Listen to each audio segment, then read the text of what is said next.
நம்ம 56 இஞ்சோட தேர்தல் அறிக்கை வந்திருக்கு. பொது சிவில் சட்டம், ஒரே நாடு, ஒரே தேர்தல் இதெல்லாம் தேர்தல் அறிக்கையில இருக்கு. ஆ சிஏஏ கொண்டு வந்து டெல்லியில போராடிய வேலை எப்படி சாகடிச்சானுங்களோ, அதே மாரி அடுத்தது பொது சிவில் சட்டம் கொண்டு வந்து அதில கொஞ்சம் பேர் போராடுவாங்க, சாகடிக்க போறானுங்க. சரியா? மணிப்பூர் மாதிரி, டெல்லி மாதிரி சாகடிக்க போறானுங்க. நல்லாவே தெரியுது.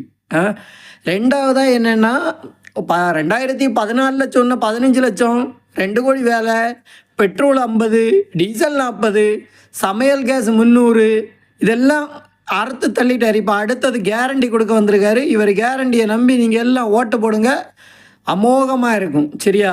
நம்பிடாதீங்க, யாரை வேணாலும் நம்புங்க, இந்த கோமாளி கூட்டத்தை மட்டும் நம்பிடாதீங்க. இவனுங்களால் புரோஜனம் அடைஞ்சது அம்பானியும் அதானியும் தான்.